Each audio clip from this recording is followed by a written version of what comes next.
There's some great high school football venues around the area. Right. Where does the Pit stack up? Because, I mean, it's left a lasting impression with me. I think it's one of the best in the area, and one of the main reasons is for the first 30 minutes, coaches are scrambling around the area to try to get off because the mosquitoes are terrible out there. Other than that, no, seriously, between the band, the fans, the atmosphere, Santa Maria High School is one of the best, and it's going to be a tough challenge for Catholic High to go there and win. But I think it's going to come down to that Santa Maria defense. How well are they going to be able to stand up to the potent Catholic offense? You've seen David Oliver teams before. What are you kind of getting yourself into when you take on the Gators on a Friday? I'll tell you, he's a really good coach from top to bottom. I mean, we talked about fundamentals last week a little bit, right? That's what he hangs his hat on. But he also does what his team is more apt to do, meaning a lot of guys just throw a system in and run it regardless of what their talent is. Coach Oliver's not so much. He's going to work his system around what's best for his teams, and that's why I think he's becoming a lot more successful at Santa Maria. Now let's kind of wrap up, by the way, week 5. It feels, you know, we're already in week 6 now, but week 5 last week, was there a team that really kind of impressed you? There's some big scores out there, actually. I mean, they lit up the scoreboard. I think when you look at the season so far, everybody always stood what Zachary team's going to show up, what Catholic team's going to show up. There's been some inconsistencies with play throughout the area, and it has a lot to do with their opponent. The one thing that hadn't been inconsistent is U High. Last week they played Zachary, and in our opinion, we still think Zachary's one of the better teams in the state. And they handle them pretty well.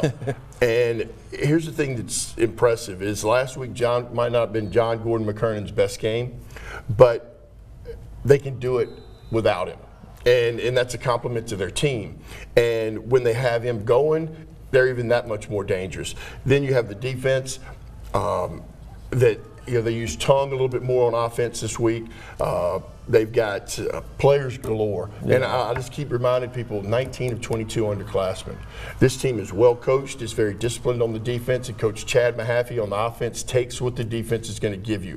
He can be very patient if he has to be, or he can go for the big strike if he has to. And that's the most impressive thing I see about U High is they're very versatile, but again, they play within what's best for their system. And I know a lot of people like to look at the big numbers there on the scoreboard, but again, I think we go back to the defense. They might be the best team in the state in all classifications. Wow.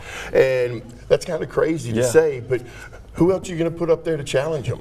Now let's move on to our football Friday night game of the week. You got Scotlandville here in town taking on Bel Air. This one at Scotlandville. It seems like the Hornets are cruising right now. Do they stay that way here against Bel Air? Scotlandville, another good home venue. You know, really loud band, as you've mentioned before. Everyone's parking everywhere. You feel surrounded almost. And I tell you, the good smell of the food everywhere. You know, there's grilling going on. So, but Levante Davis has done a really good job at Scotlandville, and they're undefeated this year, and look forward to be undefeated after this game as well. Bel Air's just going through some struggles. Last year they got off to a good start, but they got in trouble with the LHSAA. But take nothing away from the kids, but Levante Davis has done a really good job over at Scotlandville, and they should have no problem in this one.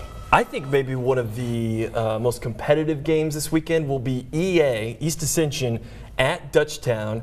No love lost between these two schools either. So you got Spartans and you got the Griffins.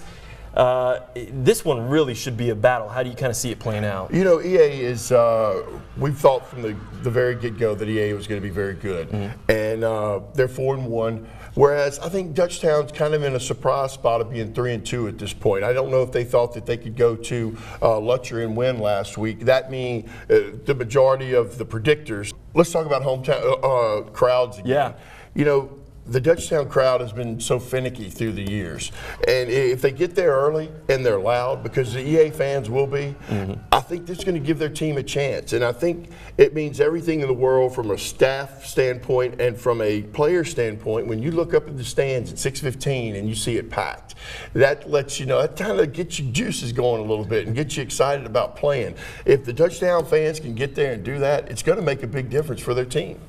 Can the Griffins pull this one out? You've seen the Spartans, and I think that you've thought the Spartans have gotten better every week. Do you think Guy Mistretta, can they catch them here in this? I think Dutchtown has gotten better every week, too. It's going to take a really good game for Dutchtown. Early on, their issues were turnovers. So they can't turn the ball over to a good EA team. If they stay away from the turnovers and keep control of the ball, I think they're going to be okay. Now, here's where they're going to struggle. Size. EA is going to be a bigger team than what Dutchtown is. And if EA can take advantage of that size, if things play out as they might, EA would have an advantage in this. It will take a perfect game for Dutchtown to win it, but they can do it. Okay. You see I dodged that question yeah, a little bit. just a little bit. Just a little. Leaving yourself some breathing room there. How about Parkview Baptist at Lutcher? And we call football a war of attrition or a game of attrition. The Eagles really feeling that, right? You know, last year they started off, they played John Curtis, they played Catholic, and we wondered, would this really take a toll on them? Last year they got away with it. This year I think it has taken a toll on them because Connor Joffrion is out. They've got injuries all over the place. But you compare that with a Lutcher team who's young. Now if you ask Coach Dwayne Jenkins, he's going to tell you, okay, it's week 6. We can't use the word young anymore. So I get that. But you're going to have a young team versus an injured team. And how this one's going to play out is going to be interesting because it takes discipline to beat Parkview, especially on the offensive side of the ball. Parkview knows this is a big game. This is a big district game for them as they stepped up in 4A. So this will be a interesting start to their district this year. So you got Eagles or Bulldogs, also another pretty good home field advantage, by the way. Lutcher's always a really good home field advantage. These two are very familiar with each other from their days in 3A. I see the edge going to Parkview just a little bit here, and we'll see how that plans out. All right, thanks again, Todd Black, of course, here every week right here on your high school predictions. And hopefully he's right, or gave him at least himself some wiggle room. You have a good trip to Gainesville, by the way.